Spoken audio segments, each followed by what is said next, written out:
Hi students, now வந்துட்டு இப்போ 7th chapter பார்த்துட்ருக்கோம் state and society in medieval India. So medieval இந்தியாவில் ஒவ்வொரு ஸ்டேட்ஸும் எப்படி இருந்தது, அந்த ஸ்டேட்டில் இருக்கக்கூடிய சொசைட்டி எப்படி இருந்ததுன்னு சொல்லிட்டு இந்த சாப்டர். ஸோ நம்ம லாஸ்ட் கிளாஸில் வந்துட்டு சொசைட்டியில் இருக்கக்கூடிய கல்ச்சர், அவங்களோட கல்ச்சர் என்னென்ன ஃபாலோ பண்ணாங்க, அதே மாதிரி ரிலீஜன் வந்துட்டு என்னென்ன ஃபாலோ பண்ணாங்க, என்னென்ன புது ரிலீஜன் வந்தது, எங்கேருந்து வந்ததுன்னு சொல்லிட்டு பார்த்தோம். ஸோ இன்றைக்கி கிளாஸில் என்ன பார்க்க போகிறோம்னா கல்ச்சர். ஸோ மிடிவியல் இந்தியாவில் வந்துட்டு அவங்களோட கல்ச்சர் வந்துட்டு எப்படி இருந்ததுன்னு சொல்லிட்டு தான் பார்க்க போகிறோம். ஸோ லாஸ்ட் கிளாஸில் ரிலீஜியன் அண்ட் கேஸ்ட் பார்த்தோம். ஸோ இந்த கிளாஸில் வந்துட்டு நம்ம கல்ச்சர், அவங்களோட லிட்ரேச்சரை பேஸ் பண்ணி ஒவ்வொரு கிங்டம்ஸும் ஒவ்வொரு எம்பையரும் வந்துட்டு லிட்ரேச்சர், ஆர்ட் அண்ட் ஆர்கிடெக்சரில் எவ்வளோ இன்வால்மெண்ட்டோடு இருந்தாங்க, அவங்க என்னென்ன கொண்டு வந்தாங்க அப்படிங்கிறதான் இதில் பார்க்க போகிறோம். ஸோ பேஜ் நம்பர் 94 இருக்குது. Literature, art and architecture. The Chola period was an era of remarkable cultural activity. So நம்மளோட அந்த சோழா பீரியட், அவங்க சோழர்கள் ரூல் பண்ண பீரியட் தான் வந்துட்டு நம்மளோட கல்ச்சுரல் ஆக்டிவிட்டியில் வந்துட்டு ஒரு ரிமார்க்கபிளான பீரியட் அப்படிங்கிறாங்க. These were the centuries when major literary works were written. So இந்த செஞ்சுரியில் சோழா பீரியட் இருந்த அந்த செஞ்சுரியில் தான் வந்துட்டு நிறைய லிட்ரரி ஒர்க்ஸ், அதாவது நிறையா காப்பியம், அதாவது தமிழில் சொல்லுவாங்களா இலக்கியங்கள், அதெல்லாம் வந்துச்சுன்னு சொல்கிறாங்க. The best known classical poet Kamban wrote Ramayana in Tamil, which was formally presented in the temple at Srirangam. அதாவது வந்துட்டு இவரோட பீரியட், இந்த சோழோட பீரியடில் தான் வந்துட்டு நமக்கு எல்லாத்துக்கும் தெரியும் கம்பர். ஸோ அவர் வந்துட்டு இருந்தார். ஸோ இவரோட பீரியடில் தான் வந்துட்டு ராமாயணத்தை வந்து தமிழ் எழுதுகிறாங்க. ஸோ அந்த ராமாயணத்தை வந்துட்டு அரங்கேற்றமும் பண்ணாங்க. எங்கன்னா ஸ்ரீரங்கம் டெம்பிளில் வந்துட்டு அரங்கேற்றம் பண்ணாங்க அப்படிங்கிறாங்க. சேக்கிலாஸ் பெரிய புராணம் similarly was presented at the temple in Chidambaram. Among the other great works of the period is கலிங்கத்து பரணி அண்ட் மூவருலா. ஸோ வந்துட்டு ராமாயணத்தை வந்துட்டு தமிழில் வந்துட்டு இந்த கம்பர் வந்துட்டு இவரோட பீரியட் எழுதினார். அதே மாதிரி சேக்கிலாரோட பெரிய புராணம், அந்த பெரிய புராணமும் வந்துட்டு இந்த சோழா பீரியடில் தான் வந்தது. ஸோ அதையும் வந்துட்டு சிதம்பரம் நடராஜர் கோயிலில் வந்துட்டு அரங்கேற்றம் வந்துட்டு பண்ணாங்க.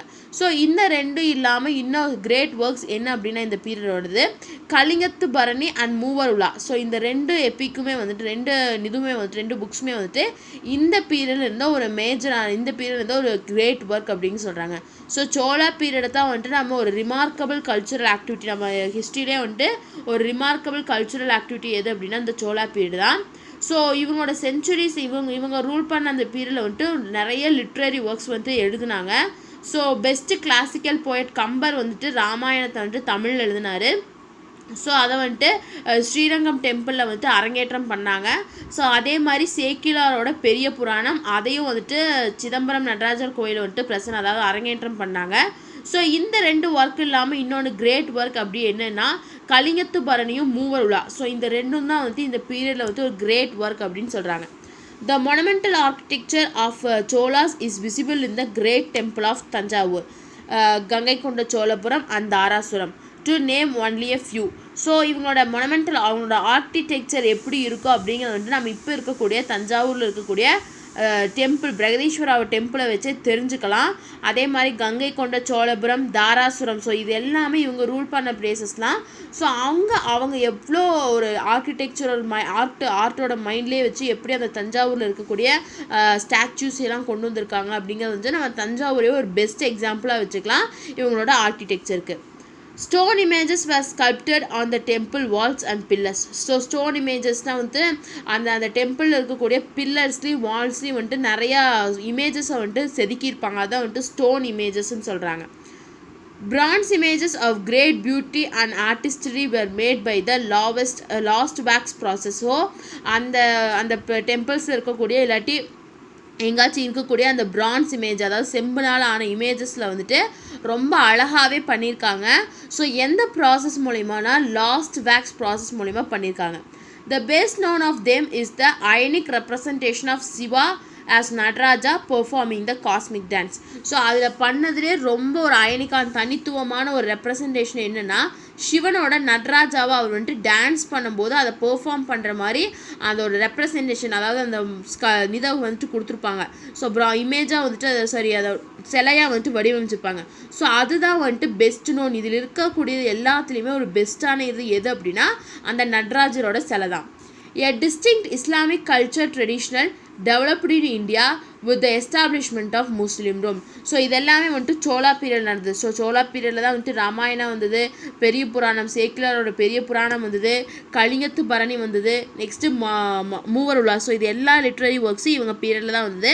அதே மாதிரி இவங்களோட மொனமெண்டல் ஆர்கிடெக்சருக்கு பெஸ்ட் எக்ஸாம்பிள் என்னன்னா Gangaikonda Cholapuram, Darasuram and great temple, அதாவது பிரகதீஸ்வரா டெம்பிள், தஞ்சாவூரில் இருக்கிற பிரகதீஸ்வரா டெம்பிள் வந்துட்டு இவங்களோட ஆர்கிடெக்சருக்கு ஒரு எக்ஸாம்பிளாக வந்துட்டு சொல்லலாம் அப்படிங்கிறாங்க. ஸோ இதில் எல்லாத்தையும் விட இவங்களோட தனித்துவமான ஒரு ரெப்ரசன்டேஷன், அதாவது ஐகானிக் ரெப்ரசன்டேஷன் என்ன அப்படின்னா நடராஜர் சிலை, அதாவது ஒரு டான்ஸ் பண்ணுற மாதிரி அவங்க உருவாக்குன அந்த நடராஜர் சிலை தான் வந்துட்டு சிவன் வந்து டான்ஸ் பண்ணுற மாதிரி அவங்க கொண்டு வந்த நடராஜர் சிலை தான் வந்துட்டு ஒரு ஐகானிக் ரெப்ரசன்டேஷன் அப்படிங்கிறாங்க. ஸோ இது எல்லாமே வந்துட்டு சோழா பீரியட் நடந்தது. நெக்ஸ்ட் இஸ்லாமிக் கல்ச்சர் அப்படின்னு பார்க்கும்போது நம்ம இந்தியாவில் வந்துட்டு டெவலப் ஆச்சு. ஸோ அது மூலிமா முஸ்லீம் ரூல்ஸையும் வந்துட்டு முஸ்லீம் ரூல் எஸ்டாப்ளிஷ் ஆனனால நிறைய இஸ்லாமிக் கல்ச்சர்ஸ் வந்துட்டு நம்ம இந்தியாவில் டெவலப் ஆச்சு. The sultans built forts, tombs, mosques and other monuments in Delhi as well as in South India which came under their rule. So இந்த சுல்தான் அதாவது முஸ்லீம் ரூலர்ஸும் வந்துட்டு நிறைய ஃபோர்ட், கோட்டைகள், டோம்ஸ்லாம் வந்துட்டு அந்த மாஸ்க் மேலே இருக்கும், அந்த டோம்ஸ் எல்லாம் கொண்டு வந்தாங்க. நெக்ஸ்ட்டு நிறைய மாஸ்க் கட்டினாங்க. ஸோ டெல்லியில் வந்துட்டு நிறைய மொனமெண்ட்ஸ்லாம் வந்து கட்டியிருக்காங்க. ஆஸ் வெல் அஸ் சவுத் இந்தியாலையும் இது பண்ணியிருக்காங்க அவங்க ரூலுக்கு கீழே. The Mughal period particularly was a brilliant epoch in the cultural history of India.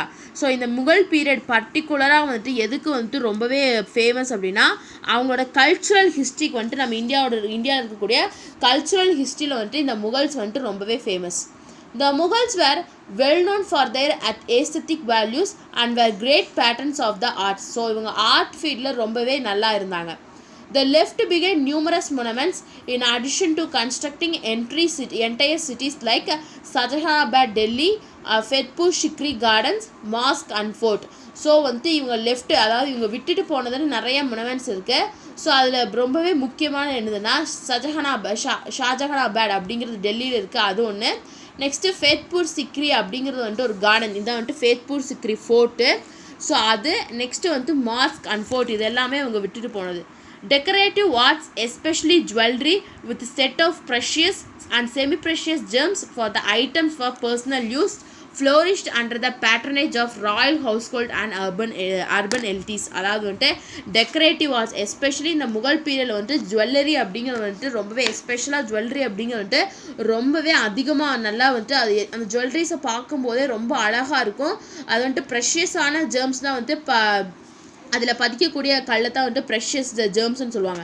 So அதில் வந்துட்டு ப்ரெஷியஸ் ஆனதையும் வச்சாங்க, நான் ப்ரெஷியஸையும் வச்சாங்க. ஸோ அது ஒரு பர்சனல் யூஸுக்காக வச்சாங்க. ஸோ அவங்களோட பீரியடில் வந்துட்டு இந்த ஜுவல்லரியோட இது வந்துட்டு எஸ்பெஷலி ஜுவல்லரி சைடில் வந்துட்டு ரொம்பவே டெக்கரேஷனாக வந்துட்டு இருந்தது அப்படிங்கிறாங்க. The art of painting also flourished in Mughal period. So Mughal பீரியடில் பெயிண்டிங்கும் வந்துட்டு நல்லாவே ஃப்ளோரிஷ் ஆச்சு. Primarily known as Mughal miniatures, they were generally intended as book illustrations and were single works to kept in albums. So ஜென்ரலாக அவங்க என்ன பண்ணுவாங்க அப்படின்னா ஒரு இல்லஸ்ட்ரேஷன் மாதிரி கொண்டு வருவாங்க, இல்லாட்டி சிங்கிள் ஒர்க் ஒரே ஒரு ஒர்க்கை மட்டும் பண்ணி அதை ஆல்பத்தில் வச்சுருப்பாங்க அப்படிங்கிறாங்க. A large volume of literature was produced, especially in Persian and also in Urdu, Hindi and other regional languages. So large volume of லிட்ரேச்சரும் வந்துட்டு இவங்க பீரியடில் வந்துட்டு எழுதுனாங்க. ஸோ எஸ்பெஷலியில் எந்த லாங்குவேஜ் அப்படின்னா பெர்ஷியன் லாங்குவேஜில், ஸோ எஸ்பெஷலாக பர்டிகுலராக பெர்ஷியன் லாங்குவேஜில் பண்ணாங்க. அதே மாதிரி இந்த பெர்ஷியன் லாங்குவேஜ் இல்லாமல் உருது, ஹிந்தி, ஸோ அங்கே இருக்கக்குள்ளே ரீஜனல் லாங்குவேஜஸ்லேயும் கொண்டு வந்தாங்க. In performing arts like Hindustani, the name of Tanstan is well known, indicating the patronage extended to classical music under Akbar. So ஆர்ட்ஸை பெர்ஃபார்ம் பண்ணுற போது என்னென்னா ஹிந்துஸ்தானி ஸ்டைல், அதாவது வந்துட்டு மியூசிக், அதாவது கிளாசிக்கல் மியூசிக், இந்த அக்பரோட பீரியடில் அந்த மியூசிக் ஹிந்துஸ்தானி அது எல்லாமே வந்துட்டு நல்லா டெவலப் ஆச்சு அப்படிங்கிறாங்க. ஸோ இதான் வந்துட்டு இந்த முஸ்லீம் ரூல் இருந்தப்போ வந்தது. நெக்ஸ்ட் பாருங்கள் விஜயநகர், சவுத் இந்தியாவில். In South India, the Vijayanagar rulers and their military chiefs actively supported the temple construction. So south இந்தியாவில் பார்க்கும்போது விஜயநகர் ரூலர்ஸும் அவங்களோட மிலிட்ரி, அந்த விஜயநகர் கிங்டத்தில் இருக்கக்கூடிய மிலிட்ரியில் இருந்த சீஃப்ஸும் வந்துட்டு ரொம்பவே சப்போர்ட் பண்ணாங்க. எதுக்குன்னா டெம்பிளோட கன்ஸ்ட்ரக்ஷனுக்கு.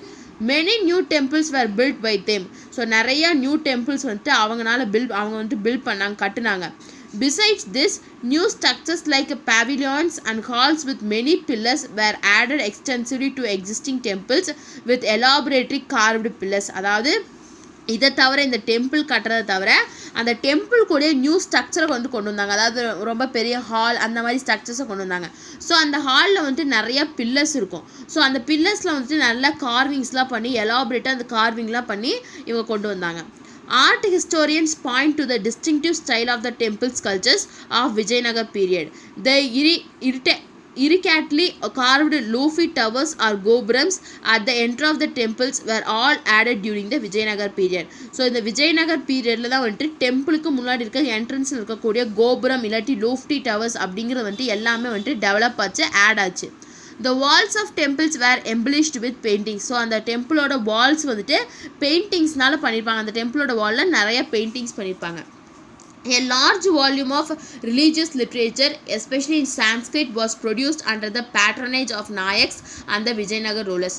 அதாவது வந்துட்டு லிட்ரேச்சர் ரிலீஜியஸ் லிட்ரேச்சர் சைடில் பார்க்கும்போது இவங்க வந்துட்டு ரொம்ப லார்ஜ் வால்யூம் வந்து வச்சாங்க. எதில் அப்படின்னா எஸ்பெஷலாக சான்ஸ்கிரிட் லாங்குவேஜில் was produced under patronage of Nayaks and Vijayanagar rulers. So நாயக்ஸ்னாலையும் விஜயநகர் ரூலர்ஸ்னாலையும் இதெல்லாம் வந்துச்சு. Telugu literature flourished under royal support. So Telugu literature பார்க்கும்போது அந்த தெலுங்கு லிட்ரேச்சருக்கும் ராயலான சப்போர்ட் இருந்தது. A new style of Tamil literature called Prabandham emerged during this period. So Tamil லிட்ரேச்சரில் ஒரு நியூ ஸ்டைல் வந்தது, என்னன்னா பிரபந்தம் அப்படின்னு சொல்கிறது. The great commentaries of the epics Silappatikaram and Thirukkural were also written during this period. So இந்த பீரியடில் தான் வந்துட்டு சிலப்பதிகாரம் நம்ம எல்லாத்துக்கும் தெரிஞ்சிருக்கோம். சிலப்பதிகாரம் அண்ட் திருக்குறள் ரெண்டுமே இந்த பீரியடில் தான் எழுதினாங்க. Venkatamakhi son of Govinda Dikshitar who confiding the ragas of Carnatic music had lived in this period. So இந்த வெங்கடமாகி அப்படிங்கிறது வந்துட்டு கோவிந்த தீக்ஷரோட பையன் தான் வந்துட்டு வெங்கடமாகி. ஸோ அவர் வந்துட்டு கர்நாடிக் மியூசிக்கை வந்துட்டு இந்த பீரியடில் வந்துட்டு கொண்டு வந்தார் அப்படின்னு சொல்கிறாங்க. ஸோ இதுதான் வந்துட்டு கல்ச்சுரல், அதாவது விஜயநகர் கிங்டத்தில் இருந்தப்போ கல்ச்சுரலில் வந்துட்டு இவங்க லிட்ரேச்சர் ஆர்ட் அண்ட் ஆர்டிஸ்டுக்கு பண்ண கான்ட்ரிபியூஷன் அப்படிங்கிறாங்க. ஸோ நம்ம இன்றைக்கி கிளாஸில் வந்துட்டு கல்ச்சர் ஃபுல்லாக பார்த்துருக்கோம். ஸோ மிடிவியல் இந்தியாவில் அவங்க ஃபாலோ பண்ண கல்ச்சரை எப்படி இருந்ததுன்னு சொல்லிட்டு இன்றைக்கி இந்த கிளாஸில் பார்த்துருக்கோம். ஸோ நெக்ஸ்ட் கிளாஸில் நம்ம என்ன பார்க்கலாம்னா எக்கானமி. ஸோ மிடிவியல் இந்தியாவில் அந்த நம்ம இந்தியாவோட எக்கானமிக் ஸ்டேட்டஸ் வந்து எப்படி இருந்தது டிஃப்ரெண்ட் ஆஸ்பெக்ட்ஸ்ன்னு சொல்லிட்டு நம்ம வரக்கூடிய நெக்ஸ்ட் கிளாஸில் பார்க்கலாம். ஸோ உங்களுக்கு இந்த கிளாஸில் ஏதாச்சும் டவுட் இருந்தால் கமெண்ட் பண்ணுங்கள். இந்த வீடியோ கிளாஸ் பிடிச்சிருந்தா லைக் பண்ணுங்கள், ஷேர் பண்ணுங்கள், சப்ஸ்கிரைப் பண்ணுங்கள். தேங்க்யூ.